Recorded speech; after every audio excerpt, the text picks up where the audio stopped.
முத்துசிலம்பதமன் YouTube channel நேயர்கள் அனைவருக்கும் என்னுடைய இனிய காலை வணக்கம். நவம்பர் மாதம் 15ஆம் தேதி இன்றைக்கான விரிவான வானிலை அறிக்கையாக அதிகாலை சரியாக 8 மணிக்கு இந்த அறிக்கையை பதிவு செய்கிறோம். ஸோ இன்னைக்கான வானிலை அறிக்கையை பார்க்கறதுக்கு முன்னாடி நம்ம எப்பயுமே காலையில் ஒரு 5 மணிலேருந்து 4 மணிக்குள்ள ரிசர்ச் பண்ணுவோம். 5 மணிலேருந்து 6 மணிக்குள்ள நம்ம டேட்டாஸை டவுன்லோட் பண்ணுவோம். 6 மணிலேருந்து 7 மணிக்குள்ள நம்ம ரெயின்ஃபால் டேட்டாக்காக வெயிட் பண்ணுவோம். இந்த ரெயின்ஃபால் டேட்டாஸ் வெளியாகிறதுல ஒரு நாள் 7 மணிக்கு வெளியாகுது, ஒரு நாளைக்கு 8 மணிக்கு வெளியாகுது. இதனால சராசரி மழை அளவுகள் கடந்த 24 மணி நேரத்தில் எவ்வளோ பதிவாகுன்றது தெரியறதுக்கு தான் ஒரு 8 மணி 7 மணிக்கு மேலே ஆகுது.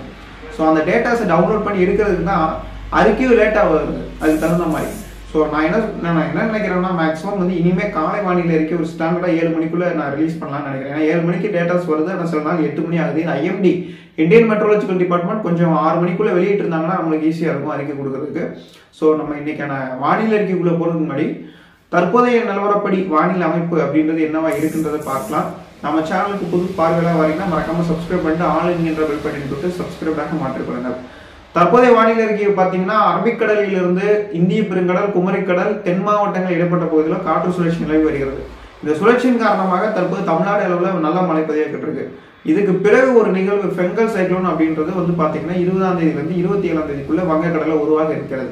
இந்த ஃபெங்கல் சைக்ளோன் பற்றி நம்ம அடுத்தடுத்து வரக்கூடிய மணி நேரங்களில் தொடர்ச்சியாக நம்ம பேச போகிறோம். முதல்ல இன்னைக்கு தமிழ்நாட்டில் இன்னையிலிருந்து அடுத்து வரக்கூடிய 5 தினங்களில் தமிழ்நாட்டில் எந்த அளவுக்கு மழைப்பொழிவு இருக்கிறதுக்கான வாய்ப்பு இருக்கு, எந்தெந்த மாவட்டங்களில் கனமழை இருக்கும், எந்தெந்த மாவட்டங்களில் மிக கனமழை இருக்கும், இந்த சுழற்சியின் காரணமாக மழை எந்தெந்த இடங்களில் தீவிர மழை இருக்கிறது என்பதை பற்றி முதல்ல பார்க்கலாம்.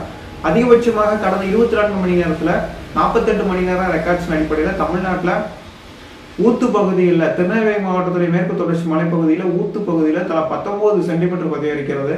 மாஞ்சோலையில் தலா 17 சென்டிமீட்டரும், காக்காட்சியில் தலா 18 சென்டிமீட்டரும் பதிவாகிறது. இது திருநெல்வேலி மாவட்டத்துடைய மேற்கு தொடர்ச்சி மலைப்பகுதியில் பெரிய மழைப்பொழிவு பதிவாகிறது. அதுக்கு அடுத்தபடியாக தென் மாவட்டங்கள் முழுவதுமே கடந்த 48 மணி நேரத்தில் அநேக இடங்களிலும் பரவலாக மழை. இதில் இன்னும் பெய்யாத இடங்கள் விளாத்திகுளம், கோவில்பட்டி, தென்காசி பகுதியில் இன்னும் சரிவர மழை இல்லாமல் இருந்திருக்கும். விருதுநகர் பகுதியிலும் இன்னும் சரிவர மழை இல்லை. புதுக்கோட்டை, சிவகங்கை மாவட்டங்களில் இன்னும் சரிவர மழை இல்லை. மதுரை மாவட்டம், விருதுநகர் மாவட்ட விவசாயிகளுக்கும் இன்னும் இந்த சுற்று சரிவர மழை இன்னும் கொடுக்கல. இன்னும் தேனி மாவட்டத்தில், தென்காசி மாவட்டங்களிலும் மழை வெயிட் பண்றாங்க. ஸோ தென் மாவட்டங்கள் தூத்துக்குடி, திருநெல்வேலி மாவட்டங்கள், கன்னியாகுமரி மாவட்டங்கள் போதும் என்று சொல்லக்கூடிய அளவுக்கு தென் தமிழகம் தூத்துக்குடிக்கு தெற்கே இருக்கக்கூடிய திருச்செந்தூர், ஏரல், காயல்பட்டினம், வள்ளியூர், நாங்குநேரி மற்றும் அந்த ஆத்தங்கரை, பள்ளிவாசல் சுற்றுவட்டார பகுதிகள், கன்னியாகுமரி மாவட்டங்களில் நல்லா மழை பதிவாகிறது. ஸோ அடுத்து வரக்கூடிய மணி நேரங்களில் இன்னும் இந்த கோவில்பட்டி, எட்டயபுரம், லாத்திகுளம், தூத்துக்குடி மாவட்டத்தில் பதிவாத இடங்கள், ஒட்டப்பிடாரம் பகுதிகள், அதே மாதிரி தென்காசி பகுதிகளில் இன்னைக்கு வரக்கூடிய மதியம் மற்றும் மாலை நேரங்களில் கிழக்கு திசை காற்று வளமாக இருக்கக்கூடிய காரணத்தினால நல்ல மழைப்பொழிவும், காற்று சுழற்சி அரபிக்கடலில் இருப்பதன் காரணமாக நல்ல மழைப்பொழிவும் விருதுநகர், புதுக்கோட்டை, ராமநாதபுரம், சிவகங்கை, மதுரை, தேனி, திண்டுக்கல் மாவட்டங்களில் தென் தமிழக பகுதிகளில் மழை தொடர்வதற்கான வாய்ப்புகள் என்பது காணப்படுகிறது. தற்போதைக்கு பார்த்தீங்கன்னா நம்மளுடைய டெல்டா கடலோர பகுதிகளில் சில இடங்களில் நேற்று இரவு மழை பெய்திருக்கும். சென்னையிலும் நேற்று இரவு மழை பெய்திருக்கும். இந்த நிலையில கிழக்கு கடலோர மாவட்டங்களில் சென்னை, திருவள்ளூர், செங்கல்பட்டு, காஞ்சிபுரம், கடலூர், புதுச்சேரி, மயிலாடுதுறை, நாகப்பட்டினம், அரியலூர், பெரம்பலூர் உள்ளிட்ட மாவட்டங்களிலும் பரவலாக மழைப்பொழிவு பதிவாகிறது. இதில் சென்னை உள்ளிட்ட மாவட்டங்களிலும் பரவலாக மழை என்பது பதிவாகிறது. எனவே அடுத்த வரக்கூடிய 3லிருந்து 4 தினங்களுக்கு இதே போன்று மழை தொடரும். தென் மாவட்டங்களில் சற்று தீவிரமான முறையில் மழைப்பொழிவு எதிர்பார்க்கலாம். தூத்துக்குடி, தென்கடலோர பகுதிகளில் நல்ல மழைப்பொழிவு என்பது எதிர்பார்க்க முடியும். சில இடங்களில் கன முதல் மிக கனமழை வரையிலும், ஒரு இடங்களில் 10லிருந்து 15 சென்டிமீட்டர் வரையிலும் கூட சில இடங்களில் மழைப்பொழிவு என்பது எதிர்பார்க்கலாம். அடுத்த 4 தினங்களுக்கு தென் தமிழகம் நல்ல மழைப்பொழிவை பெறும். இதில் தென் தமிழகத்தை ஒட்டி வரக்கூடிய புதுக்கோட்டை, சிவகங்கை இந்த மாதிரியான மாவட்டங்கள், அதே மாதிரி பார்த்தீங்கன்னா திருச்சி உள்ளிட்ட மாவட்டங்கள் நல்ல மழைப்பொழிவு கிடைக்கும்.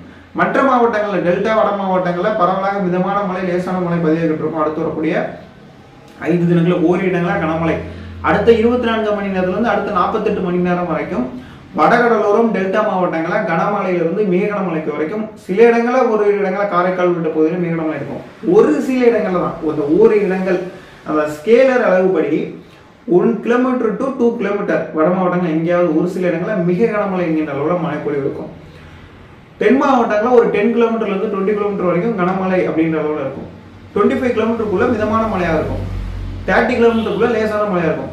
ஆனால் இந்த 10 கிலோமீட்டருக்குள்ள கனமுதல் மிக கனமழை, அதீத கனமழை கூட தென் மாவட்டங்களில் வரக்கூடிய வாய்ப்பு இருக்கு. இது சிட்டி, தூத்துக்குடி சிட்டியா இருந்தாலும் நல்ல ரெக்கார்ட்ஸ் இருக்கும். இதே திருநெல்வேலி சிட்டியா இருந்தால் நல்ல ரெக்கார்ட்ஸ் இருக்கும். ஆனால் தென் மாவட்டங்கள் இன்னும் மழைமானிகளை பலப்படுத்தணும், கரெக்டான ரிசல்ட் எடுக்கணும். சில இடங்கள் மிஸ்டேக் ஆகுது. நான் வானிலை மையத்தில் பல்வேறு தடவை கோரிக்கை வச்சிருக்கேன். ஸோ அதை நிறைவேற்றுவாங்க நம்புறேன். தென் மாவட்டங்களில் பதியக்கூடிய மழை அளவுகளை சரியாக வெளியிடணும். ஸோ அதே மாதிரி வந்து பார்த்தீங்கன்னா இன்னையிலேருந்து அடுத்த 4 தினங்களுக்கு தென் மாவட்டங்கள், டெல்டா மாவட்டங்கள், வட மாவட்டங்களில் மழை விட்டு விட்டு பதிவாகும். மத்திய மாவட்டங்களில் மேற்கு தொடர்ச்சி மலை மாவட்டங்கள், கர்நாடக எல்லையோர பகுதியில் பரவலாக மழை எதிர்பார்க்கலாம். அடுத்த 5 தினங்களுக்கு இதே வானிலை தொடரும், இப்படியே மழை பெய்து கொண்டிருக்கும். ஸோ அடுத்தபடியாக வந்து பார்க்கும்போது வங்கக்கடல் பகுதிகள், தென்கிழக்கு வங்கக்கடல் மற்றும் இலங்கையை ஒட்டி இருக்கக்கூடிய தென்னிலங்கை அருகாமையில் புதிய காற்றழுத்த தாழ்வு நிலை ஒன்று தாழ்வு பகுதியாக 23ஆம் தேதி உருவாக்கப்படும். இந்த தாழ்வு பகுதி 24, 25, 26 தேதிகளில் தீவிர காற்றழுத்த தாழ்வு பகுதியாக வலுப்பெற்று 27, 28 தேதியில் தாழ்வு மண்டலமாக வலுப்பெற்று புயலாக 29 தேதிகளில் உருவாக்குறதுக்கான வாய்ப்பு காணப்படுகிறது. இந்த புயல் என்பது குறிப்பாக நம்மளுடைய டெல்டா மாவட்டங்களிலோ வட மாவட்டங்களிலோ கரை கிடப்பதற்கான வாய்ப்புகள் காணப்படுகிறது. தீவிர புயலிலிருந்து அதிதீவிர புயலாக மையம் கொள்ளும் என எதிர்பார்க்கலாம். இந்த ஆண்டின் மிக தீவிர புயலாக இது பார்க்கப்படும். தமிழ்நாடு மட்டுமல்ல, தென்னிந்தியாவிலே இது ஒரு மிக பயங்கரமான ஒரு புயலாக பார்க்கப்பட போகிறது. அந்த அளவுக்கு இதுக்கு தீவிரமான ஃபோர்ஸ் விண்ட், அந்த கன்வெக்ஷன், அதாவது ஆன்டி கிளாக் வைஸ் விண்ட்ல இதுல வந்து பர்டிகுலர்ல ஒரு இடங்கள்ல மட்டும் இல்ல, எல்லா இடத்துலையும் இந்தியன் ஓஷன் விண்டும் வருது, நம்மளுடைய நார்த் இந்தியன் ஓஷன் விண்டும், அதாவது நார்த் பே ஆஃப் பெங்கால்ல இருந்து வருது. ஸோ ஓவரால் வந்து பாத்தீங்கன்னா இதுக்கு எல்லா சப்போர்ட்டிவ் வேவ்ஸ் வந்து பர்டிகுலர் எம்ஜிஓவா இருக்கட்டும், கெல்வின் வேவ்ஸா இருக்கட்டும், ராஸ்பின் வேவா இருக்கட்டும், எல்லாமே சப்போர்ட்டிங் அடுத்தடுத்து ஒன்றுக்கு போய் ஒன்றா சப்போர்ட்டிங்ஸ்ல இருக்கு. இதனால நல்ல பாசிபிலிட்டி, இந்த சைக்ளோன் வரதுக்கான பாசிபிலிட்டி நல்லாவே இருக்கு. ஸோ எஸ்எஸ்டியோட அனாமலியில பார்க்கும்போது இந்த சைக்ளோன் என்பது டெல்டாவில இருந்து நார்த் தமிழ்நாடு, ஈவன் அந்த கடலூர், நாகப்பட்டினம், தஞ்சை, திருவாரூர், மயிலாடுதுறை, புதுச்சேரி, விழுப்புரம் உள்ளிட்ட மாவட்டங்களிலோ அல்லது சென்னை, திருவள்ளூர், செங்கல்பட்டு மாவட்டங்களிலோ 2 ஜோனா பிரிச்சிருக்கோம். ஃபர்ஸ்ட் ஜோன் வந்து டெல்டா, செகண்ட் ஜோன் வந்து நார்த் தமிழ்நாடு. இதில் எங்கேயாவது ஒரு இடங்களை கண்டிப்பாக லேண்ட்ஃபால் ஆக போகிறது உறுதி. ஸோ ஆனால் இதனால சிவியரான மழையா இருக்குமா, இல்லை வந்து பார்த்தீங்கன்னா விண்டா இருக்குமா அப்படின்னு கேட்டிங்கன்னா, அதிகபட்சம் இதோடைய பாதிப்புகள் எப்படி இருக்குன்னா, அது ரெயின் இருக்கும், அதுக்கு தகுந்த மாதிரி விண்டு இருக்கும். ஸோ பதிலுக்கு பதில் எல்லாமே சரி சமமாக இருப்பதற்கான வாய்ப்பு இருக்கு. நிவர் சைக்ளோனை விட, கடந்த ஆண்டுகளில் வந்த நிவர் சைக்ளோனை விட மிக தீவிரமான ஒரு சைக்ளோனாக இதை நம்ம பார்க்கலாம்.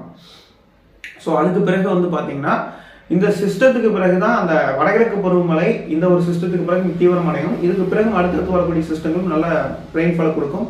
ஸோ இதுக்கு பிறகு கிளைமேட் அப்படியே அந்த 20ஆம் தேதிக்கு பிறகு 27ஆம் தேதிக்கு பிறகு அப்படியே கிளைமேட் தலையெல்லாம் மாறி சவுத் ரீஜன், சவுத் தமிழ்நாடு நோக்கி சிஸ்டம் பயணிக்கக்கூடிய ஒரு ஏதுவான ஒரு சூழ்நிலை காணப்படுகிறது. ஸோ இதனால சவுத் ஈவன் இன்னும் பல்வேறு இடங்களில் மழை இல்லைன்னு சொல்லிட்டு இருக்காங்கல்ல, இவங்களுக்கும் சேர்த்து மழை பெய்ய போகிறது டிசம்பர்ல. ஸோ மழை அதிகபட்சமாக இருக்கு, எல்லாரும் வெயிட் பண்ணுங்க. கொஞ்சம் கொஞ்சமாக மழை